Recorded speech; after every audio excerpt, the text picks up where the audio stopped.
miembro destacadísimo de la promoción que se ha llamado de los Narraluces, y por su trabajo incansable en campos tan diversos de la palabra escrita y oral, como son la literatura narrativa, novelas y cuentos, el ensayo, el periodismo de información e investigación y la radio, todo un referente de la cultura andaluza de nuestro tiempo.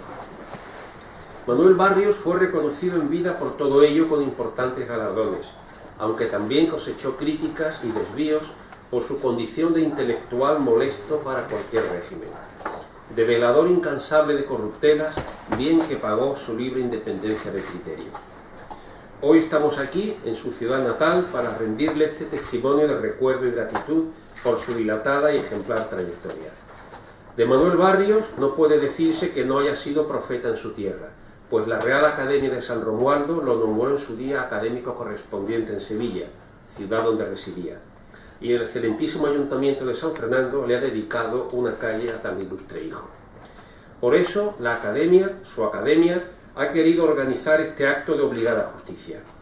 Yo voy a ocuparme en mi intervención de la faceta de creador, narrador, o novelista. Manuel Barrios, un novelista andaluz, así la etiqueta. Manuel Barrios, San Fernando, 1924, Sevilla, 2012, fue un hombre de letras polifacético, novelista, dramaturgo, guionista de cine, ensayista y periodista, tanto de los medios escritos como de la radio. Estudió bachillerato en Cádiz y desde muy joven residió en Sevilla, donde cursó estudios de Derecho en la Universidad Hispalense. No acabó, pues como él mismo decía, en realidad no estudié, pero nunca podré agradecer lo mucho que debo a mi paso por la universidad. La inolvidable lección de humanismo que por el más venturoso de los azares tuve la dicha de encontrar en un cuadro de profesores formado, entre otros, por don Ramón Carande y Tobar, Alfonso de Cosío, Joaquín Ruiz Jiménez, Mariano Aguilar Navarro, Baldomero Campo Redondo, Ignacio María de Logendio, Manuel Jiménez Fernández, etc. Un plantel extraordinario de verdaderos maestros que dieron una inusitada calidad a nuestra Facultad de Derecho en aquellos años 40, que no fueron tan estériles como ahora nos quieren hacer ver. El resto de su formación se la proporcionaría la vida, siempre analizada por la muy especial sensibilidad de Barrios en toda su complejidad, su incansable actividad en los más diversos ámbitos culturales, su profundo deseo de saber y de saber más. En sus manos la anécdota, lo accidental cotidiano, cobraba perfecto sentido y se armonizaba en el conjunto vital andaluz. Este vitalismo, junto a su agudo sentido de la ironía tan sutil y su honda condición de andaluz sabio, se nos revela en una hermosa frase suya que el día 24 de febrero pasado cobraba su más plena actualidad.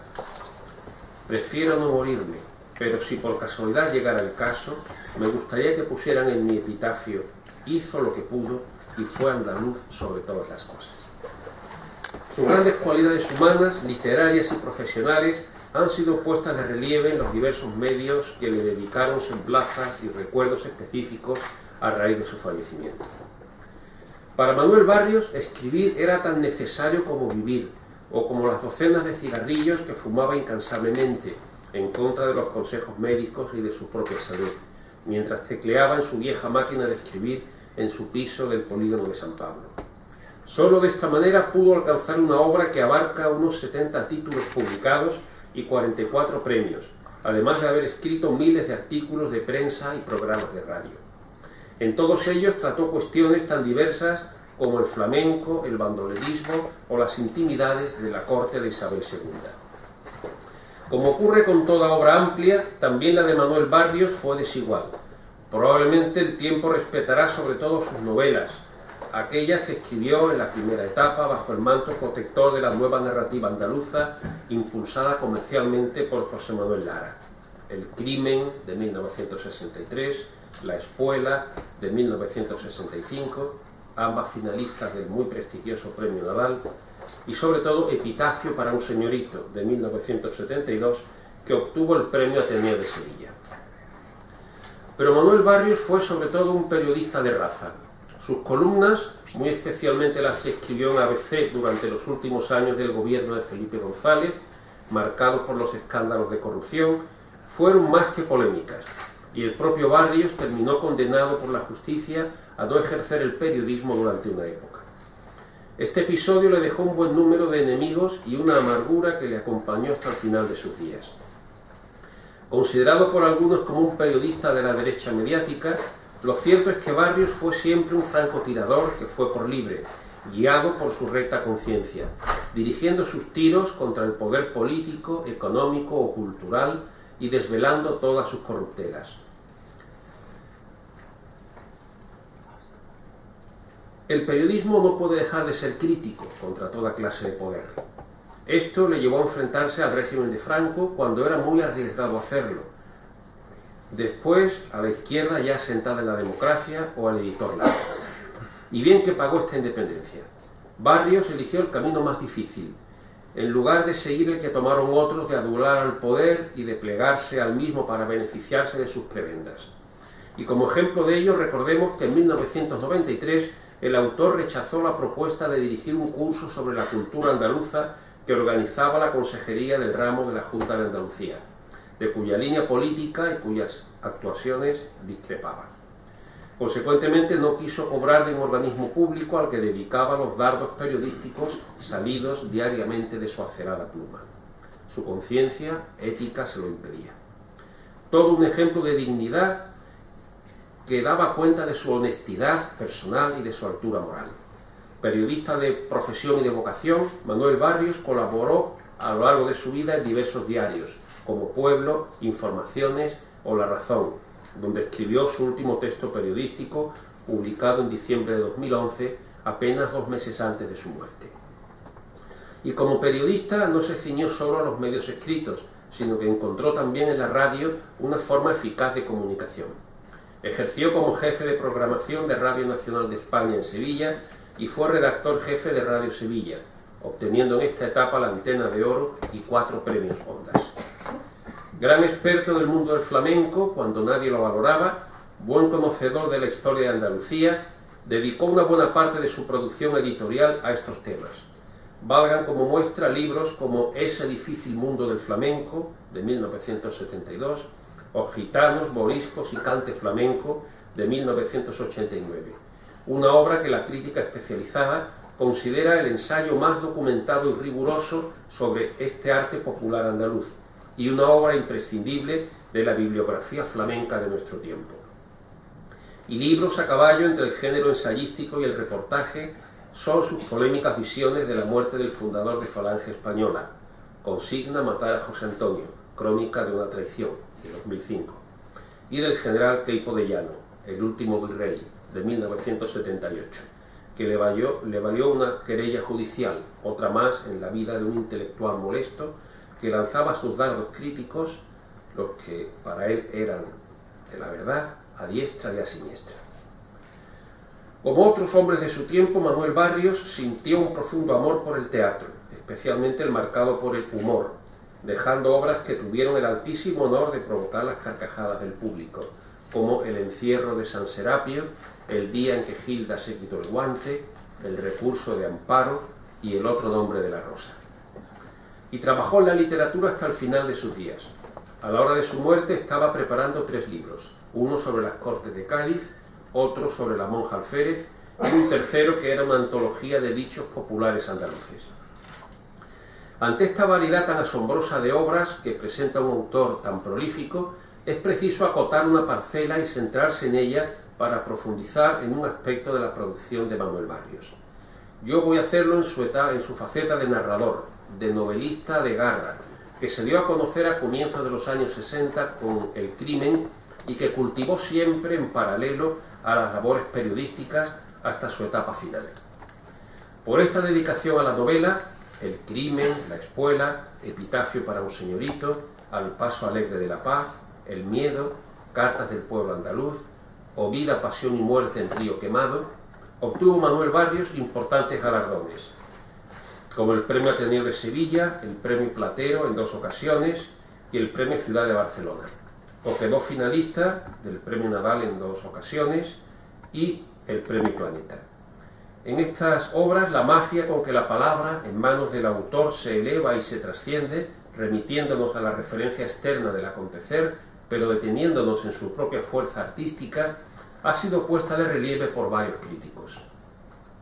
Poseedor de una rara habilidad para adornar su idioma de singular gracia, afirma de él Fernando Álvarez Palacios, en tanto que Julio Manegat destaca su inteligencia y sensibilidad para el dominio del idioma.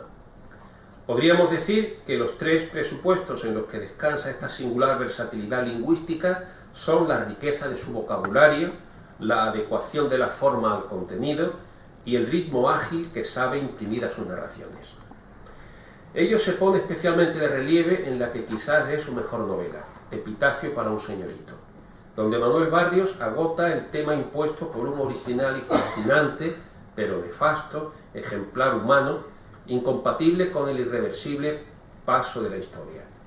Este es el eje fundamental del relato, la perplejidad del señorito andaluz que se arruina y se siente impotente ante un mundo que le rodea, un mundo que ya no es el suyo, un mundo que si hasta ayer le fue demasiado fácil y aceptó su talante absurdo de juergas y de dispendios, hoy le vuelve la espalda, imponiéndole los mismos trabajos, sacrificios y renuncias que a cualquier otro hombre. De ahí el enorme atractivo de esta novela, en la que, conjugando el monólogo interior con la acción directa, el autor nos resume las 8 horas decisivas de una figura representativa de todo un estrato social que ve confundidas las realidades y añoranzas tan opuestas a través de unos personajes que configuran un arquetipo. En la misma línea se sitúa La Espuela, en la que Barrios destaca también como el cronista insuperable de ese mundo decadente del señorito andaluz que no tiene ya sitio en la nueva sociedad. Espléndidas son las visiones de Sevilla y del campo. Pocas veces se habrá dibujado con tanto realismo esa etapa de la posguerra española en la que los señoritos andaluces constituyen ya un factor anacrónico, pero que aún seguía lastrando el desarrollo de nuestro país y de nuestra región.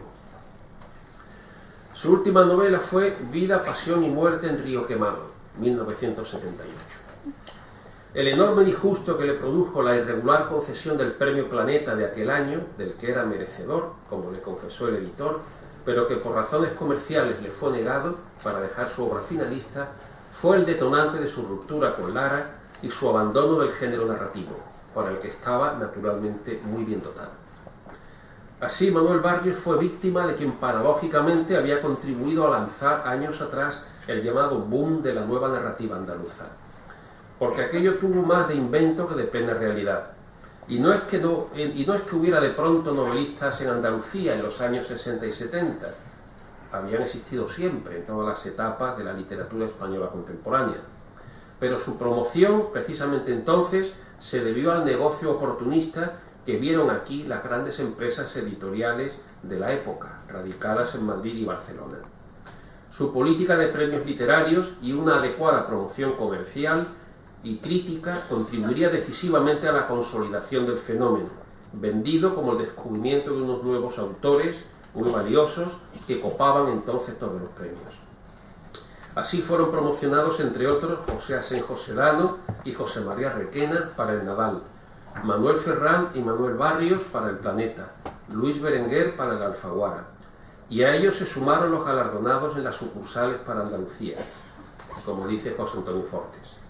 Antonio Burgos para El Ciudad de Marbella, bajo la tutela de Ediciones 29, José María Vaz de Soto para el Ateneo de Sevilla, bajo la protección entonces de Editorial Planeta, José Luis Ortiz de Lanzagorta para El Ciudad de San Fernando, bajo el patrocinio de Editorial Helios, etc.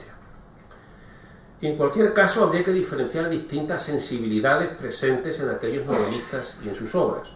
Esto es, no podemos hablar por igual del humanismo naturalista de Luis Berenguer o de José María Requena que de la inadecuada y conflictiva adaptación de la realidad en la obra de José Asenjo Sedano, de la preocupación moral en los textos de Carlos Muñiz, del cosmopolitismo cansado de Aquilino Duque, del existencialismo de Manuel Ferrán o Julio Manuel de la Rosa, del experimentalismo de Manuel Salado, de la crítica directa de Antonio Burgos o de la indagación en la problemática intelectual de la pequeña burguesía de la posguerra presente en las producciones de López Pereira o Vaz de Soto. ¿Y qué representaba Manuel Barrios en aquel concierto de voces, andaluzas sí, pero tan discordantes? La obra narrativa de Barrios supone la fidelidad al realismo crítico y social que a mediados del pasado siglo surgió con el propósito de denunciar y dar testimonio de las condiciones de vida de los españoles, de los andaluces en su caso, de esa época. Los personajes de sus novelas son representativos de las distintas clases sociales y están en permanente conflicto con el entorno. Su acción transcurre en espacios urbanos o rurales andaluces, pero siempre con un claro sesgo crítico e inconformista. Diríamos que su eje temático central es la incertidumbre de los destinos humanos. Y desde el punto de vista formal, sus novelas se caracterizan por la agilidad narrativa y el predominio del diálogo, con un magistral manejo de todos sus matices, gran variedad de registros, adaptación del habla a la índole de cada personaje, etc. Por lo demás, Manuel Barrios poseía una personal concepción de la estructura y la arquitectura narrativas que oscila entre la coherencia lineal implicativa y la nueva superposición argumental y de planos temporales. Este último detalle serviría de base para que algunos críticos tacharan de incoherentes y dispersas algunas obras de Barrios. Habría que objetarles que en nada comprendieron un legítimo procedimiento narrativo que aparentemente se aparta de los cánones habituales, pero que es tan antiguo como la prosa misma.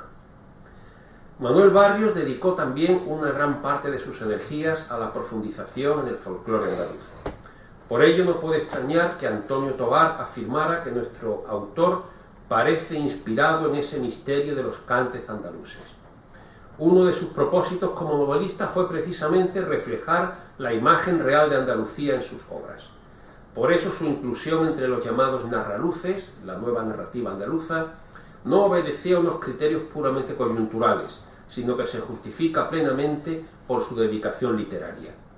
Aquella espléndida promoción, al margen del oportunismo comercial de su lanzamiento editorial, estaba integrada por una pléyade de escritores jóvenes de entonces que en los años 60, 70 y hasta principios de los 80 se comprometieron activamente en la tarea de la recuperación intelectual de la identidad de Andalucía como una comunidad con señas propias.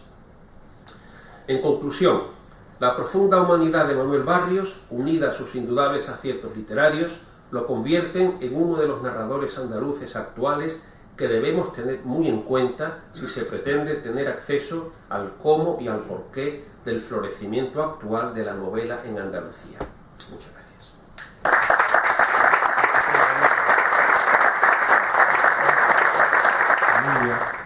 Sobre todo de mi madre, a quien le hubiera gustado asistir a este acto, pero que por motivos de edad y de salud no le ha sido posible.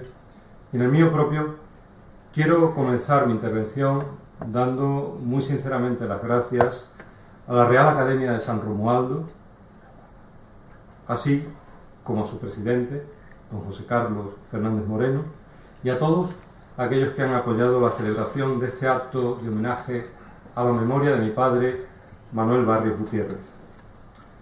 Se me ha pedido que añada unas palabras, además de las obligadas, de gratitud, de sincera y emocionada gratitud, acompañando una voz más autorizada, como la del profesor Miguel Cruz Giralde, para evocar la figura literaria de Manuel Barrios, un escritor del llamado grupo de los narraluces, hombre de radio, hombre de teatro, ensayista y periodista.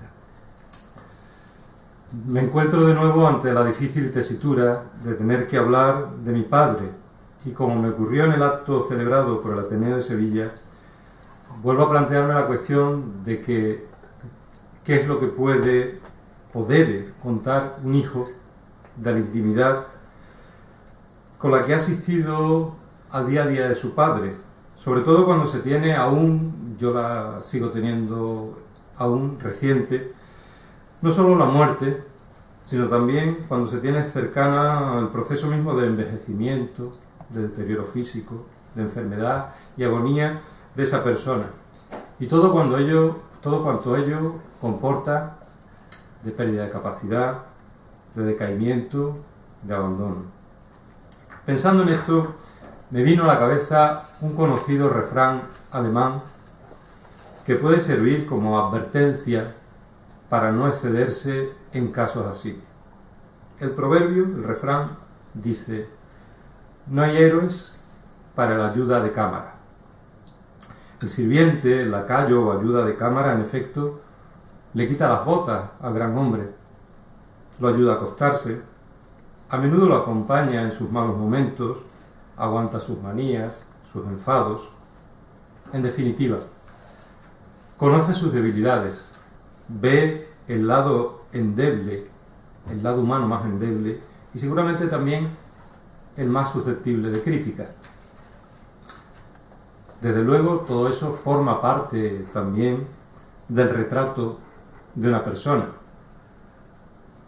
Hoy día, además, mal acostumbrados como estamos por la deriva infame de los reality shows, tendemos a creer que más auténtico es nuestro retrato, nuestro testimonio de otra persona, cuanto más desvelamos sus vergüenzas. Por fortuna, yo, que me dedico profesionalmente a la filosofía, conozco el añadido que, a modo de réplica, el filósofo alemán Hegel dio a ese refrán que dice que no hay héroes para la ayuda de cámara. No porque el héroe no sea un héroe, replicó Hegel, sino porque la ayuda de cámara es ayuda de cámara. No, para la ayuda de cámara no hay héroes, solo hay héroes para el mundo, para la realidad, para la historia, prosigue Hegel. La cicatería psicológica que reprocha al gran hombre sus desaciertos o sus pequeñas pasiones no comprende que no han sido esos elementos sin más los que han movido al héroe. No comprende que el honor y la gloria no importaban nada a esos hombres, que despreciaron lo ordinario, lo valorado por la mayoría, lo que simplemente flota en la superficie, y se entregaron tan solo a la realización de su obra. Recordar esa reflexión de Hegel me sirvió en su momento para tener más claro qué podía aportar yo en el plano de la vivencia más íntima y familiar a un acto de reconocimiento a ese gran hombre que fue, que ha sido, que es y que será Manuel Barrios Gutiérrez. ¿Qué puedo aportar? Pues quizá contar esa grandeza sin grandilocuencia, desde la cercanía de sus debilidades, al menos desde la cercanía de su lucha contra algunas de ellas. Pero también puedo así hacerlo sin reparo en distanciarme de la mediocridad moral de un tiempo de sirvientes, de lacayos, de ayudas de cámara, que ya no cree en los héroes como no cree el nuestro. Héroe es quien quiere y puede, escribió de forma tan sencilla como rotunda Fernando Savater, en el que yo considero que es su mejor libro, La tarea del héroe. Pues bien, mi padre quiso y pudo. Quiso vivir como un hombre libre y pudo hacerlo la mayor parte de su vida, con todo el coste que eso supone, por supuesto. Quiso vivir para la literatura y pudo vivir para ella, aunque a veces apenas si pudiéramos vivir de ella. Fue un hombre entregado a esa pasión de la escritura y junto a ella también entregado a la pasión quevedesca y peligrosa de decir lo que se siente, de no callar por más que le avisaran silencio o amenazaran miedo. Así pues, que sean otros los lacayos y ayudas de cámara que digan que Manuel Barrios no fue sino otro periodista más de la derecha mediática, que cuenten las simplezas e inexactitudes que quieran, o que haciendo como que olvidan su nombre, intenten hacer olvidar sus propias desvergüenzas, esas que él destapó sin miedo a las consecuencias. Lo cierto es que Manuel Barrios luchó siempre contra el neofeudalismo de nuestra bendita tierra. Y cuando llegaron los nuevos señoritos del posfranquismo, en lugar de aprestarse en correr en ayuda del vencedor, mi padre no gritó «vivan las caenas» que quisieron imponer estos falsos libertadores, sino que siguió fiel a su cuna gaditana, al espíritu libre de la isla de San Fernando que lo vio nacer. Y créanme que mi padre, que por otra parte se declaraba sinceramente sevillano de adopción, siempre sintió un inmenso cariño por su tierra gaditana, y que una de las distinciones que yo recuerdo que le causó mayor orgullo y satisfacción en las últimas décadas de su vida fue su nombramiento como miembro de esta Real Academia San Romualdo el 29 de noviembre del año 2001. A fin de cuentas, sevillano de adopción e isleño de corazón, él se sentía feliz, como decía, con esta doble nacionalidad. Por tanto, aunque hable de las debilidades del héroe, yo quiero evocar aquí otra cosa. Las muchas veces en que vi a mi padre luchando solo, las muchas veces en que fue injustamente derrotado, la grandeza de sus derrotas y, sobre todo, la grandeza de su manera de reponerse de todas ellas. Sin duda, sin el apoyo de mi madre, una mujer extraordinaria, generosa y sacrificada, que lo acompañó siempre en esa lucha solitaria, estoy convencido de que no habría sido capaz de resurgir tantas veces. Pero de todos modos, él era el luchador de pura casta. Y aún lo veo como un peculiar Don Quijote paradójico de nuestro tiempo, luchando en este caso contra los falsos molinos de viento de la progresía y denunciando que estos no eran sino gigantes de la mistificación histórica. Pues los molinos de viento de esta progresía dicen que siempre soplan hacia adelante, con viento favorable para el pueblo, gritando industria, industria, pan, trabajo, prosperidad, segunda modernidad, etcétera, etcétera, cuando en realidad mayormente soplan a su propio favor o a la conveniencia de sus enchufados. Pero sus combates contra la injusticia, la corrupción y los desmanes de la clase política en España comenzaron mucho antes. Él fue de los que se la jugó de verdad durante el franquismo, en defensa de las libertades y de un verdadero andalucismo. Pasó por el Tribunal de Orden Público y durante años estuvo vigilado por la policía.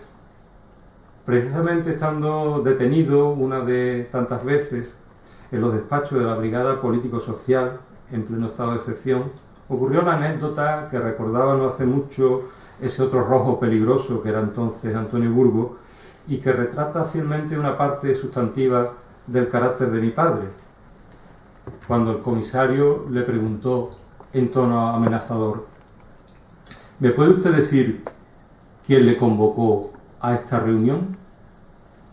Yo, señor comisario, respondió, lo único que le puedo decir a usted ahora mismo es que me estoy meando vivo. Por favor, ¿podría indicarme dónde están los servicios? Lo suyo era el ingenio y la palabra arriesgada hasta la temeridad.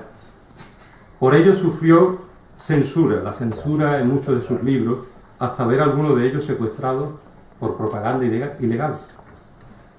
Y aún así no dejó de escribir. Como jefe de programación en Radio Nacional y luego como redactor jefe en Radio Sevilla, obtuvo, ya se ha dicho, 4 premios Ondas y la Antena de Oro.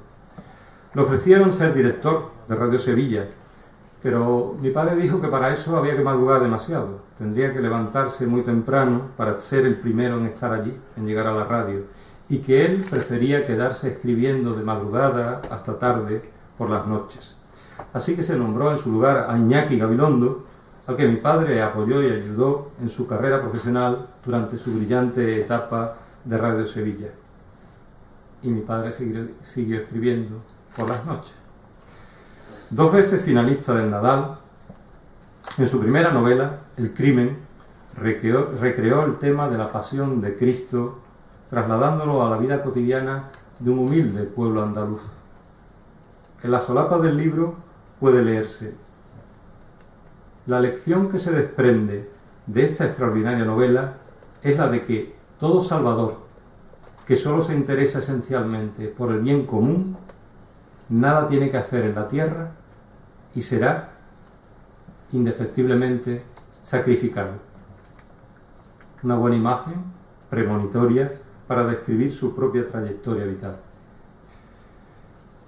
Para serle sincero, no recuerdo con claridad sus luchas de esos años 60 y 70, que fueron los años de mi niñez.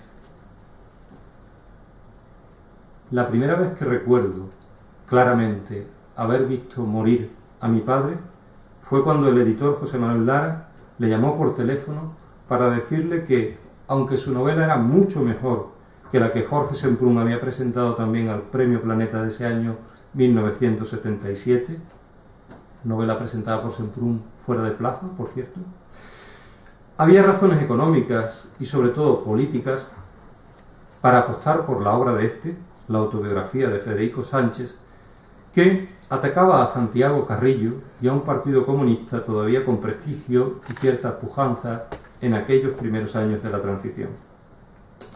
Mi padre no aceptó la componenda que le proponía el amigo Lara para que retirara su novela del concurso, cosa que también incumplía las bases, dicho sea de paso, ofreciéndole $500,000, nada menos, de las pesetas de entonces por esa retirada. De tal manera que defender públicamente sus derechos literarios y la valía de su obra le costó a mi padre una condena judicial y una considerable multa a la que el editor renunció gracias a la intervención del querido amigo, el sacerdote y periodista José María Javierre. Vida, pasión y muerte en Río Quemado fue la última novela que escribió mi padre, una obra en la que la expresividad de su estilo barroco se conjugó como nunca con influencias del realismo mágico latinoamericano.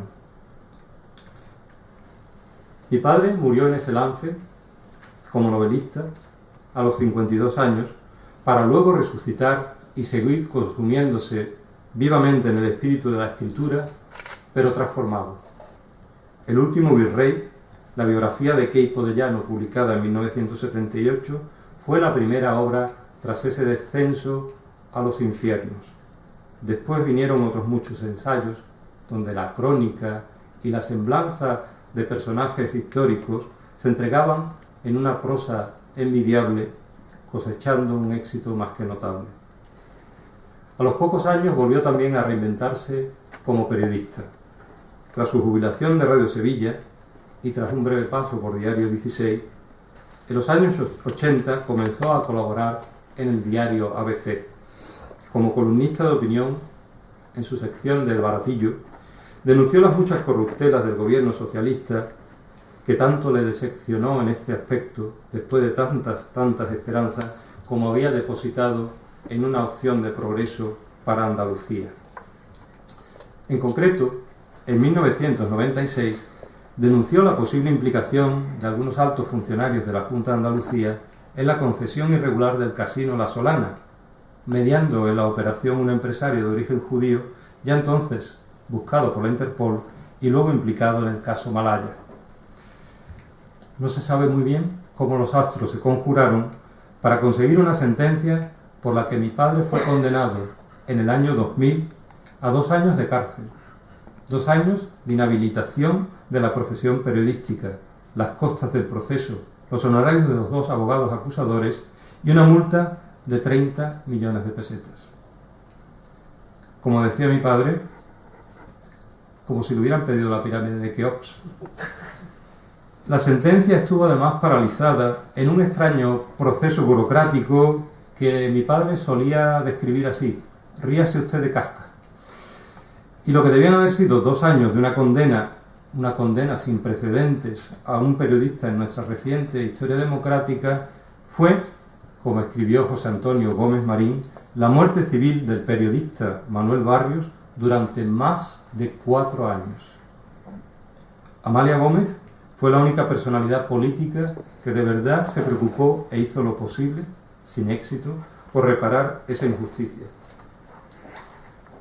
Tras la muerte civil que supuso esa inhabilitación, mi padre resucitó de nuevo a los 5 años de la condena, volviendo a colaborar en la prensa sevillana, ahora en el diario La Razón, de la mano de su amigo, del director Paco Reyero.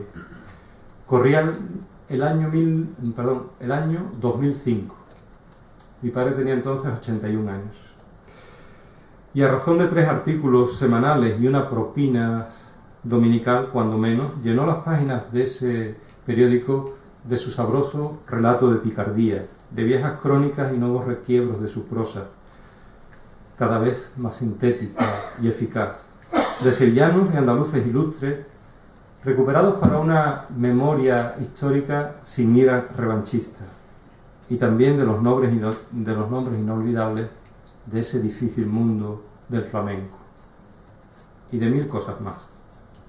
Al cabo, nada os debo, me debéis cuanto escribo, tuvo que recordar una vez más mi padre, tras multiplicar sus colaboraciones no remuneradas de forma impresionante cuando llegaba Semana Santa, feria o el verano.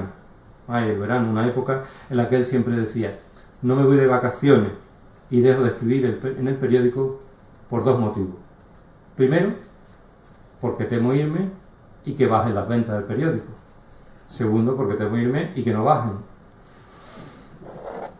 Aún le quedaba por afrontar otra fuerte cornada del destino.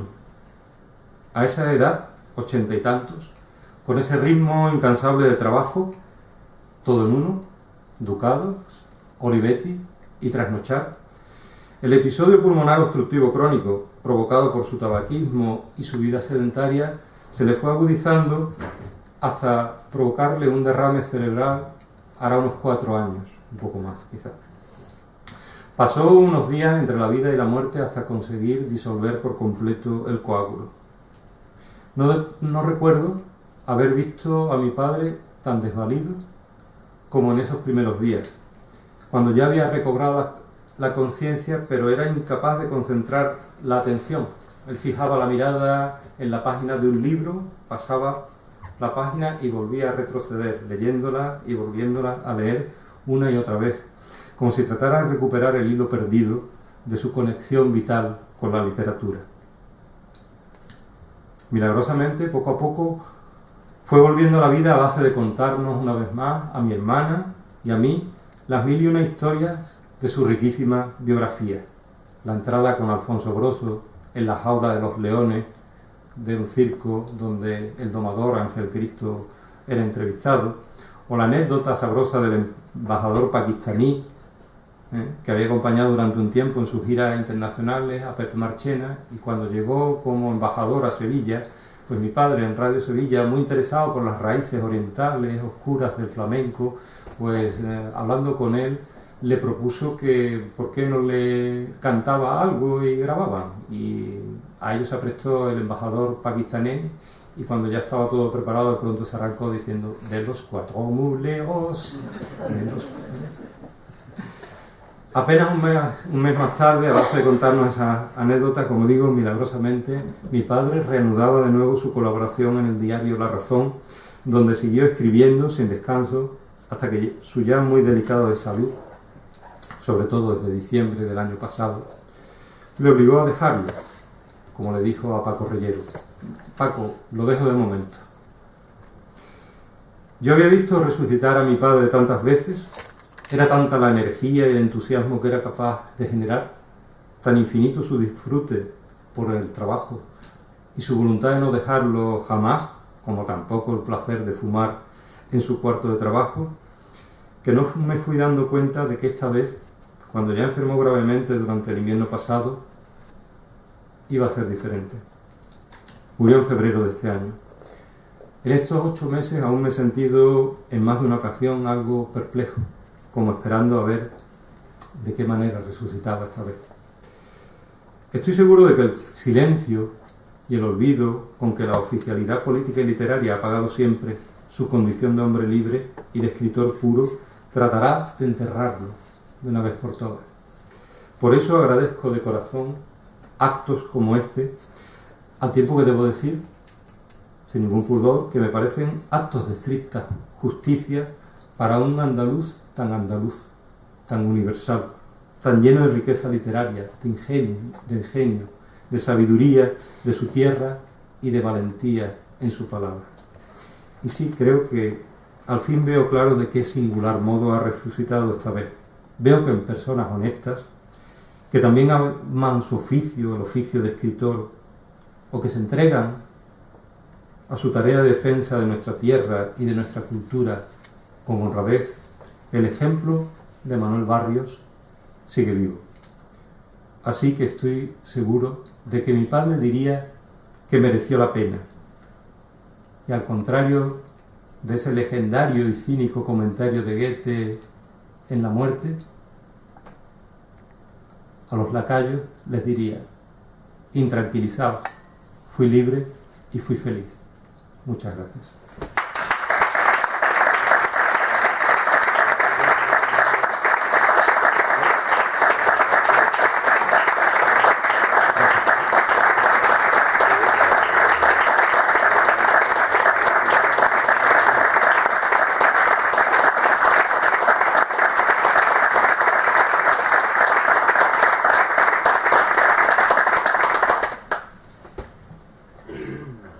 Muchas gracias, don Manuel Barrios Casares. Tiene la palabra el teniente de alcalde, don Daniel Nieto. Muchas gracias, buenas noches, presidente, almirante, ilustrísimos señores. Creo que después de la intervención de don Manuel Cruz y luego de la emotiva intervención de Manuel Barrios, lo razonable y seguramente lo prudente sería guardar el más absoluto de los silencios, porque creo que queda todo dicho. Sin embargo, yo me gustaría compartir con ustedes, compartir con el hijo de Manuel Barrios, compartir con todos una reflexión. Yo tengo esta convicción que creo que muchos de los que estáis aquí podéis compartir conmigo. Una ciudad, una sociedad que no es culta no tiene futuro. O dicho al contrario, una ciudad que es inculta o que renuncia a crecer culturalmente, seguramente como sociedad y como ciudad tenga muy limitadas sus posibilidades de crecimiento y de mirar al futuro. San Fernando es una ciudad con vocación de futuro, por lo tanto, estos actos de reconocimiento a quienes son pilares de la cultura en la ciudad están más que justificados, y eso es lo que nos convoca. Que personas que ya no se encuentran con nosotros sean oportunidad, sean las personas que nos siguen convocando a hablar de la cultura y a profundizar en la cultura de la ciudad. Yo creo que es el gran éxito de la vida de alguien que se consagró a la cultura. Por lo tanto, hoy su hijo tiene que tener el orgullo y la satisfacción de sentir que su padre es algo importante para la cultura de España, para la cultura de Andalucía, pero muy importante para la cultura de San Fernando. Así que eso es lo que creo que se tiene que llevar la familia, y a eso hemos venido. Yo creo que a eso nos ha convocado la academia, y eso es lo que estamos haciendo con toda la modestia y desde luego con la emoción de la última intervención de su hijo.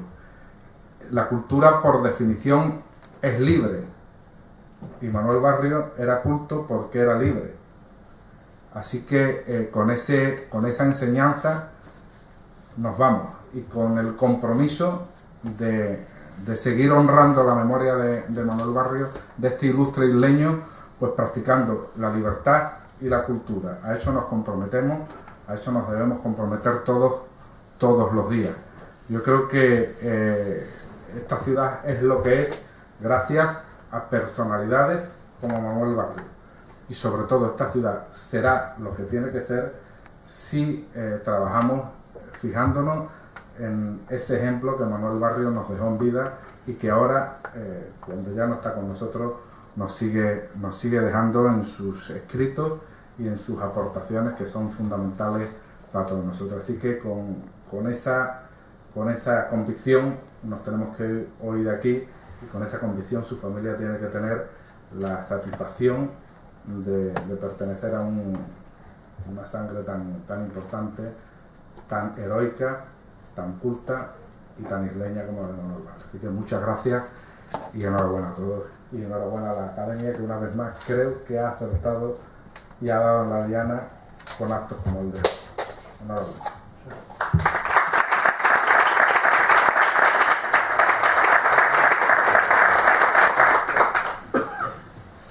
Muchas gracias, don Daniel Nieto. y en nombre de la Academia que le sean trasladadas, por favor, también al señor alcalde.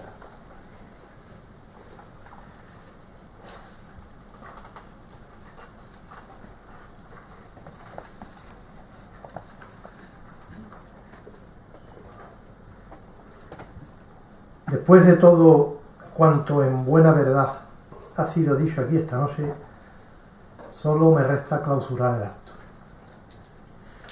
Pero me van ustedes a permitir que exponga una muy breve reflexión sobre mi amigo don Manuel Barrios.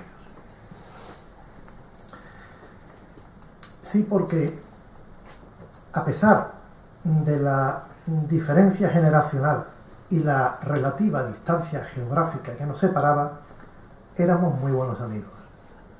De esos que, tras haber compartido intensas vivencias, luego, pasados los años y alcanzadas determinadas edades, nos llamábamos por teléfono, nos contábamos cosas, sabíamos el uno del otro y sobre todo nos reíamos mucho. Con orgullo y muchísimo cariño, puedo presumir de haber contado con la amistad de este andaluz isleño universal y con no menos sentimientos puedo asegurar que fue mi maestro. Fue mi maestro en la literatura, en el periodismo y en determinadas actitudes a la hora de valorar el devenir de la vida y sobre todo los vaivenes de la condición humana. Él me inculcó el afán de mejorar. Me enseñó a escribir con disciplina. Me estimuló en la creación. Y todo ello siempre empleando su fino humor y su ironía. Esta última fuera de serie. Manuel Barrios fue un hombre comprometido con la literatura, con el periodismo y con España. Como muchos de ustedes saben, ejercí el periodismo durante más de 20 años y llegué a dirigir 2 periódicos. Él era el ejemplo, el consejero en multitud de ocasiones, el confidente otras, el que moderaba mis ímpetus y templaba mi vehemencia en circunstancias a veces muy comprometidas. Dijera lo que dijera, solo el timbre y el tono de su voz inspiraban en mí la más absoluta de las confianzas. Él me hizo reafirmarme con su buena praxis en el convencimiento de que la pluralidad política es necesaria y que la pluralidad en la prensa resulta imprescindible.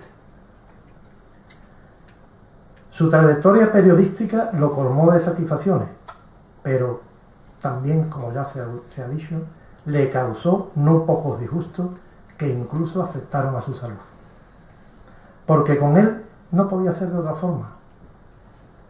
Jamás se dejó amordazar, ni se mostró claudicante ante las corrupciones, los apaños torticeros de aquellos que en muchos casos, poco más tarde, fueron carne de penal. Estamos viviendo una época de gigantesca vulgaridad que se está traduciendo en un auténtico lavado de cerebro de gran parte de la humanidad. Hoy, más que nunca, son necesarias personas valientes. Son necesarios profesionales tan formidables y tan íntegros como fue nuestro paisano Manuel Barrios. La isla lo reconoció así, menos mal, y con total merecimiento hace años le dedicó una calle luminosa y alegre, como él era, en el entorno del Parque Almirante Laurel. Adoraba a su isla y exaltaba a sus personajes y artistas cada vez que tenía ocasión. En un artículo publicado en ABC en 1999 y titulado El acero infalible, refiere las bodas de oro de esa gran figura del toreo que fue Rafael Ortega y hace alusión a nuestro compañero de academia don Juan García Cubillana, hoy ausente por encontrarse de viaje. en calidad de don Juan de exaltador del torero de la isla.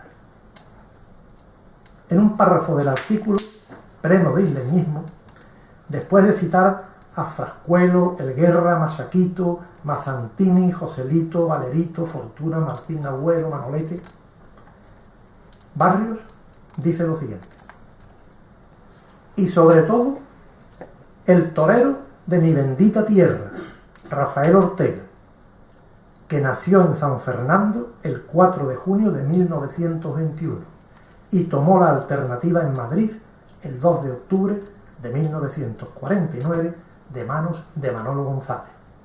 De su doctorado se cumplen ahora sus bodas de oro, y con tal motivo, el pasado día 8 en el puerto de Santa María y próximamente en la isla, han encargado de exaltar tan eminente figura al exquisito mensajero de las glorias andaluzas, el doctor Juan García Cubillana, académico de San Romualdo y de la Real de Medicina y Cirugía de Cádiz, por quien conozco algunos datos fundamentales del recordado maestro. Resumaba sentimiento isleño por todos sus poros. Echo mucho de menos aquellas conversaciones telefónicas. Una de las últimas llamadas que me hizo fue para preguntarme por las dunas de Cortadura, pues tenía entre manos un trabajo relacionado con las Cortes y, entre otros detalles, quería saber si actualmente estaban como hace años o habían desaparecido. Nos reímos muchísimo a medida que yo le iba dando a conocer algunos detalles de hoy día relacionados con las, digamos, románticas dunas de Cortadura. Las echo de menos, aquellas conversaciones, porque el humor y la ternura son cosas que van totalmente unidas en aquellos que son buenas personas. Como miembro de los jurados literarios era excepcional. Mostraba una capacidad y una visión para valorar y analizar los trabajos magistral. Y no se quedaba ahí la cosa, sino que además, de forma paralela, iba ofreciendo al resto de los miembros del jurado una exposición sobre el arte de la literatura plena de sabiduría y autoridad. Entre otros, aún recuerdo con admiración su labor como presidente del jurado del premio Luis Berenguer hace unos años. En fin, esta noche estamos aquí los cabales, como diría él. La Academia, con merecida justicia y admiración, le ha dedicado esta sesión sencilla y entrañable. ¿Qué menos, señor? ¿Qué menos? Don Miguel Cruz Girardi y don Manuel Barrios Casares han hablado esta noche de nuestro ilustre paisano como novelista, como hombre y como padre. Don Daniel Nieto ha hecho una reflexión sobre la figura de don Manuel Barrios en nombre del Ayuntamiento de la ciudad. Y yo no me resistía a hacer esta breve referencia a él como mi maestro y mi amigo.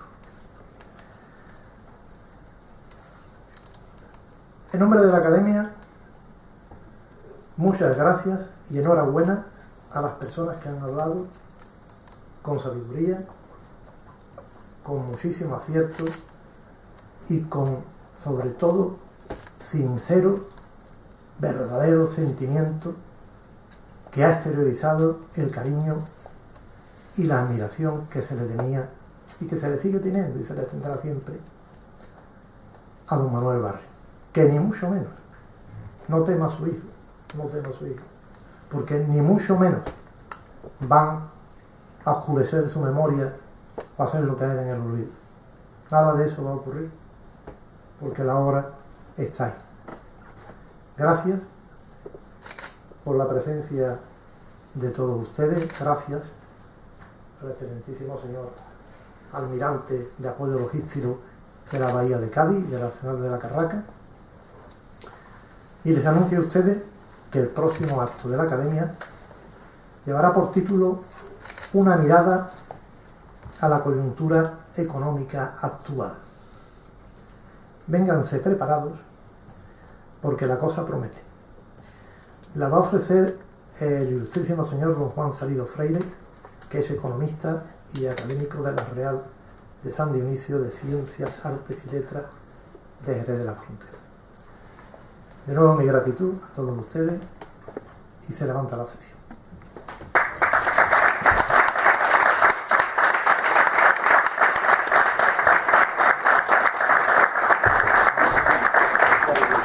Gracias.